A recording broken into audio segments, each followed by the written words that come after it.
자, 우리 이제 열왕기를 이제 보고 있어요. 우리 자료 한번 좀 띄워봐요. 왜 이렇게 글씨가 작냐? 보여요, 여러분? 아무튼 열왕기에 살아갔던 그런 선지자들. 자, 그 다음에 다음 자료 화면. 이것도 보여요? 굉장히 됐다. 치워. 다시 제목 보여주세요. 아무튼 너무 많아가지고 보여주고 이제 시작하는 거야. 저거 다 할 수가 없어요. 오늘 사실 여러분들이 공과에서 저걸 다뤄야 되는데 그래서 제가 그걸 보면서 이걸 어떻게 다뤄주지? 너무 크고 너무 길어. 자, 궁금하면 수요예배 오세요. 수요예배 와서 우리 이우철 담임 목사님한테 이 열왕기에 대해서 배우시면 돼. 공교롭게 이우철 담임 목사님이 하고 계셔. 오시면은 좋은 자료도 받을 수 있고 1시간 동안 멋진 그런 대학교 가서 돈 내고 들어야 될 강의를 여기서 들을 수 있어. 그래서 와서 들으세요. 조나님은 이 짧은 시간, 끽해봐야 15분에서 20분 설교해야 되는데 그동안 저걸 다 풀어주기는 어불성설이다. 궁금하면 성경 읽으시고 또 궁금하면 따로 오세요. 따로 오면 전도사님이랑 한 3시간 동안 커피 먹으면서 가르쳐 주겠습니다. 할렐루야. 예찬이가 진짜 궁금하면 오라니까 예찬이가 진짜 수학 문제 들고 왔더라고. 와, 알았지? 할렐루야. 자, 오늘 그래서 남북 이 분열 왕국이 있는데 이걸 사실 우리가 다 아는 게 쉽지가 않아. 너무 쉽지가 않다고. 왕들도 많고, 아니 20명, 19명씩 있어. 북이스라엘 20명, 남유다 19명. 이거 도대체 우리가 알 길이 외우기는 힘들고. 근데 전도사님도 옛날에 이거 외우느라 막 힘들었어. 머리 빠져. 그들의 역사. 시험도 봤다? 시험도. 다 적으시오. 시험 문제 되게 간단해. 남유다와 북이스라엘의 왕들에서 세 쓰고 간략히 서술하시오. 되게 간단하지? 그냥 쓰면 돼. 별거 아니야. 그러고 나서 이제 전문수 이제 받고 그러는 건데. 근데요, 이제 오늘 좀 유별나게 나오는, 이 열왕기상에서 유별나게 나오는, 이 전도사님이 가르쳐야 되는 게 좀 독특한 거. 잘 해석이 안 되는 것들을 풀어줘야 될 거 아니야. 다른 건 그냥 성경 읽어보면 나와요. 지난번에 봤죠. 우리 여로보암에 대해서 이제 봤는데, 오늘은 여기에 갑자기 뜬금없이 나오는 베델의 늙은 선지자가 나와. 이게 신학적으로 사실 해석하는 데 있어서 굉장히 이제 많은 이제 문제들이 있고, 여러 가지 해석들이 나오는데, 전도사님 나름대로 이제 배운 것들, 정리한 것들을 여러분들에게 좀 풀어주려고 해요. 여러분들도 이걸 읽다 보면은, 베델의 늙은 선지자가 이런 착각에 빠질 수 있어. 착한 사람으로 느껴질 때가 있어. 되게 착한 사람인가 봐. 왜냐면 여기 보면은 하나님의 말씀도 임하고요. 하나님의 말씀이 임해, 실제로. 하나님의 예언의 말씀을 전한단 말이야. 근데 그 위에 보면은 하나님의 사람이 있고 그 아래에 이제 베델의 늙은 선지자가 나와. 그래서 이걸 해석하는 데 있어서 어려움이 있어. 그래서 좀 도와주려고 성경 그대로 풀어가 봅시다. 오늘 이제 여로보암의 죄에 대해서 지난주에 배웠어요. 여로보암의 죄가 뭐였어요? 3가지가 있었어요.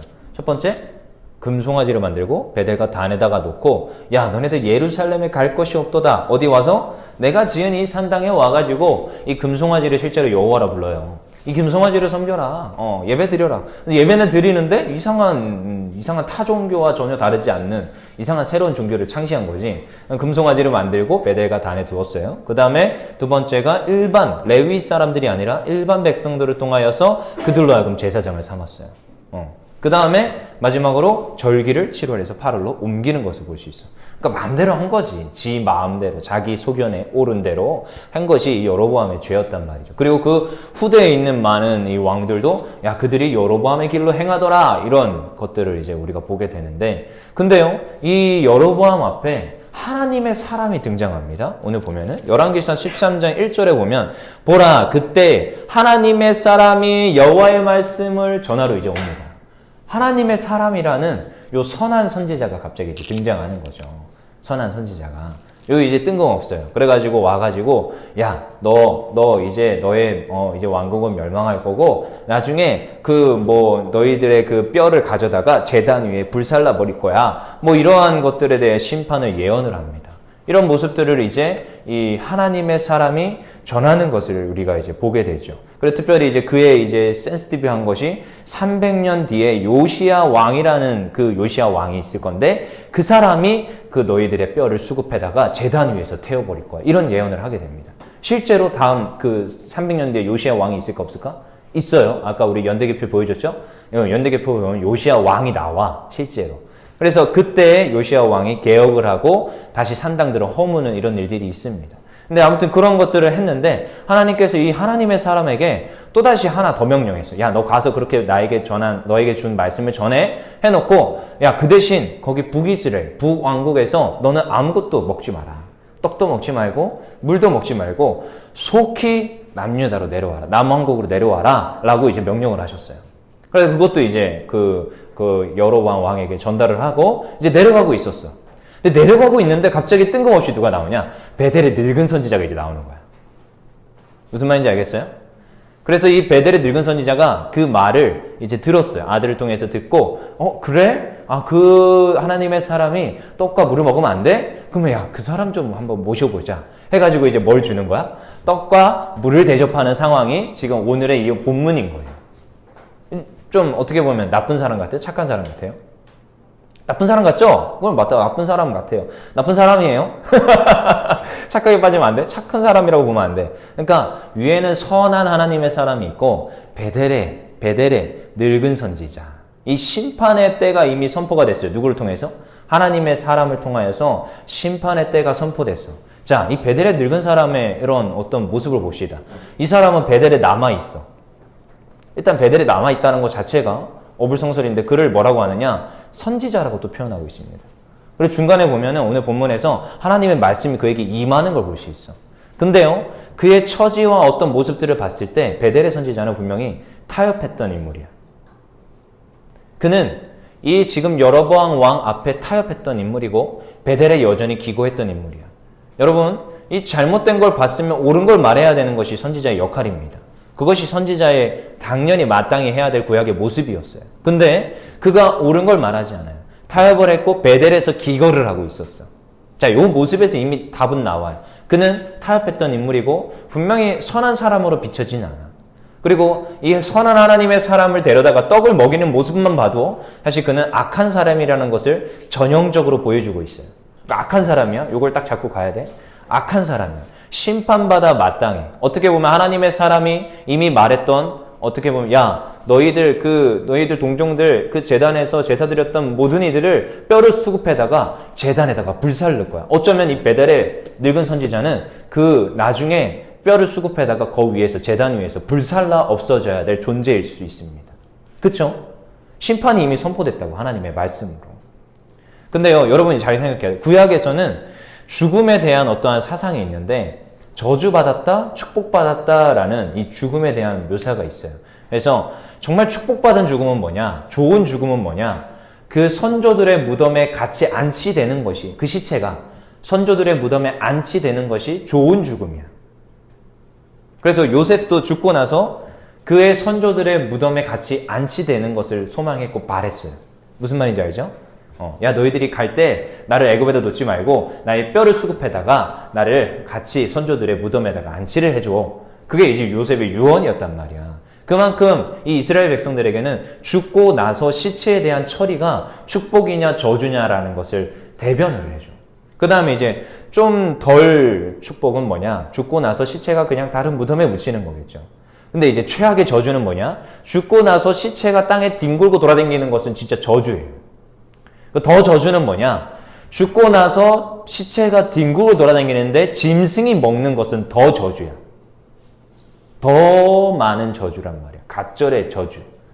어떤 느낌인지 아시겠죠? 시체에 대한 처리가 이스라엘 백성들은 굉장히 항상 이 머릿속에 있는 거란 말이죠. 그것을 이제 우리가 기억해야 되는데 이 베델의 늙은 선지자도 하나님의 사람을 통하여서 그의 뼈가 제단 위에서 불살라진다니까. 이거 얼마나 지금 시체가 불살라지는데 시체도 아니고 뼈를 가져다가 수급해다가 불살른다니까. 이거 얼마나 저주예요.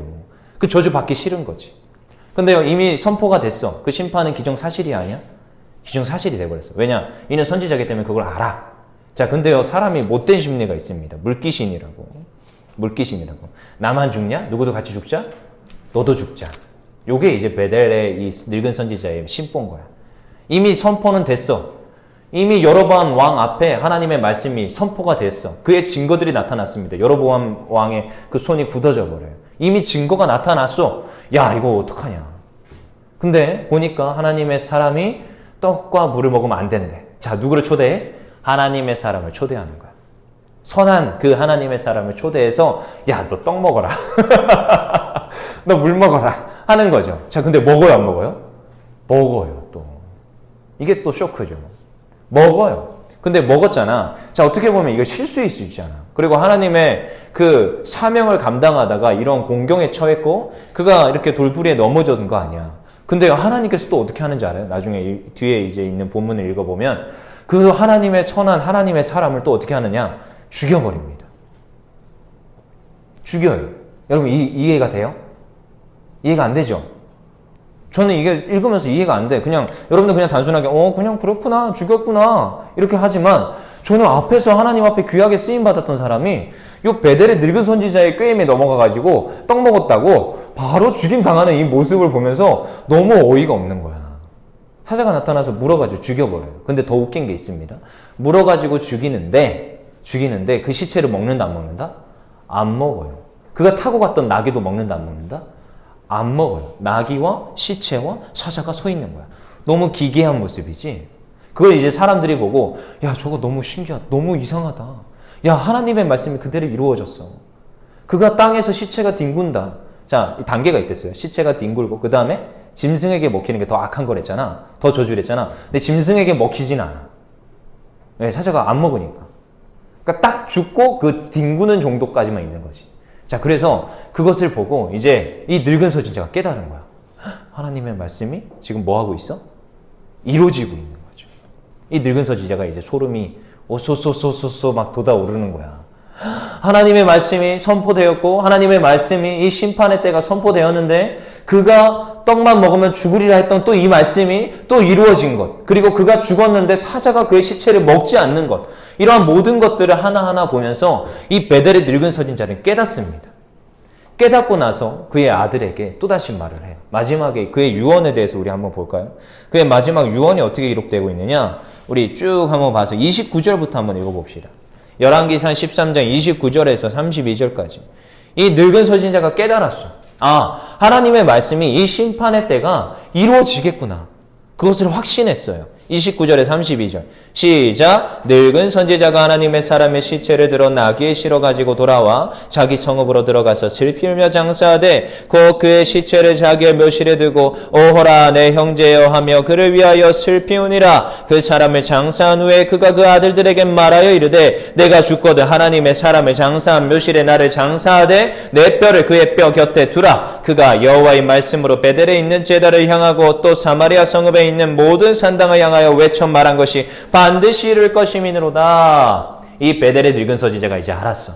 하나님의 말씀이 반드시 이루어진다는 것은 심판의 메시지가, 심판의 때가 임할 것이라는 걸 알았어. 근데 장치를 하나 하는 거야.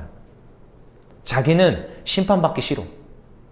굉장히 영리하죠, 베델의 늙은 선지자. 근데 분명히 악한 자였어.